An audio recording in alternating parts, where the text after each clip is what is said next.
Hi, this is Stephane Panier. I'm a co-founder and CEO of Banter, and I have Matty Staudt with me here, and we're going to talk about how to conduct interviews. It's a series of about 5 or 6 videos we're making, and this is the second one, which is more specifically about how to find a guest.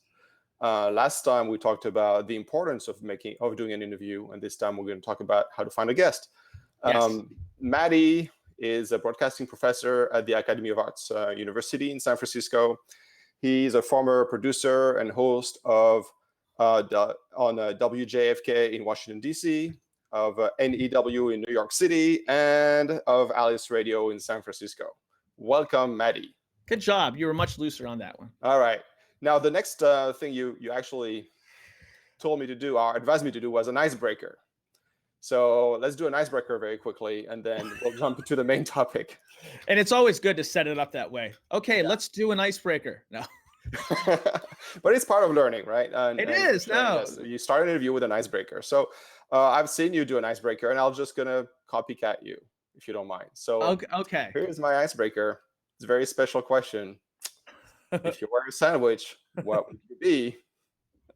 All right, now that is my icebreaker, Stephane. So don't ever do that again. Only with you. If I was a sandwich personified, I would be a grilled cheese sandwich because I'm lovable and everybody likes a grilled cheese sandwich, and I'm soft and I'm cheesy. All right, and warm in the middle. That's great. Very warm in the middle. Great. So let's go back to our main topic. How do you find a guest? Okay, now this is the part that gets people the most frustrated, is finding guests. I teach a class, and I have one week where they have to book a guest for the class. That is my highest day of absenteeism that I have, because people are so scared to book guests. So booking guests can be frustrating, can be time consuming, but it's not impossible. So the first thing is to target who you want and why you want them. There are many ways to do this. When I read an article and I see a quote from somebody who I think had something really good to add to the article, and I need an expert. I worked for conservative talk show hosts for a long time. So they're like 7 or 8 guests a show. So you're always looking for experts on things to have on. I will simply take their name, go to Google, and Google their name plus the word email. 9 times out of 10, it pops right up for you. That's simple. Also, look for a phone number. People are so scared to pick up a phone these days. But trust me, when you call somebody and ask them to do an interview, it's a lot harder for them to say no than it is for them to write an email back to you and say, no, I don't want to do that interview. So if it's a public person, you'd want to find their contact person, which is usually the public relations person. And right now, if you're on a computer, if you would put in a name like Matt Damon, PR person, within the first 3, I know this is true because I've done this one before. In the first 3 things you see on Google will be the public relations persons with 2 phone numbers and an email address. Wow. So it's just ask, and you'll find the contact person. I also, when I'm trying to do somebody, if I want to do somebody in town, I always look in the newspaper to see who's in town. People are always promoting weird things, and they're in town for different, charity functions. I booked Linda Carter, Wonder Woman, once because she was in town to talk about IBS. Like, okay, hey, come talk about IBS, and that way I can say I have a Wonder Woman on the show. So see who's around and who's promoting things in general.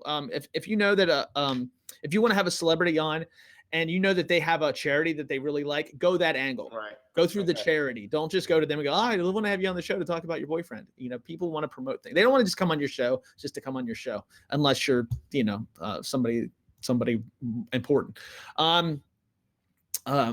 If you're, as you pick out a person and you're getting ready to talk to them, it's very easy to be nervous and to wimp out on it and to just not do it. That's the biggest thing, is just to remember that you need to keep doing it and send out as many emails as you can.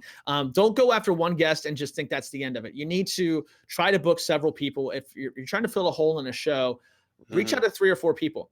Also, think about where you are in the scheme of things. If you're a podcaster with 1,000 people that listen a month, you're not going to get Kim Kardashian. But you might get a blogger who talks about Kim Kardashian and is very into pop culture. That's who you want to book. That person will probably be much more interesting than Kim Kardashian to begin with. So try to do that. Try to find people who want to be on shows and do promotion. So look for bloggers. They're great people to have on. Once you find the person that you want to do, the next thing is to pitch yourself. Okay. So when you pitch yourself, you got to remember, I mean, Stephane, when you get an email and it's more than 3 paragraphs, are you likely to read it? Or probably not. I'll read the first couple of lines and maybe the last couple of lines if I have time, and then move on. You're a busy man. You're running a company here. I'm not any more busy than anybody else, but everybody's busy. But everybody's busy, and nobody has time to read your 3-paragraph introduction on who you are and your life streams and your goals and your show. Be concise in 1 paragraph. This is my show. This is who listens. This is why I want to have you on the show. So you need to, lay it out real simple for somebody so they can read it and go, okay, that sounds like something to do. Also, give them the option of timing to do it. This is one of the things that's cool about using Banter is that you can do this at home. You can do this anywhere. You don't need to be in a studio. Right. So, and they can too. So, make sure that they have, you don't tell them, okay, I record my podcast on Thursdays at 6 p.m. And that's it. If that's when you do your podcast, that's great, but don't expect guests to bend over backwards to come on your show for free and, meet your timing. Yeah, meet all your timing. So give people options. And I guess the final thing I would say about booking interviews is be prepared for rejection and don't take it personally and try again. People say no all the time. Right. And it's amazing. I don't know why people get so.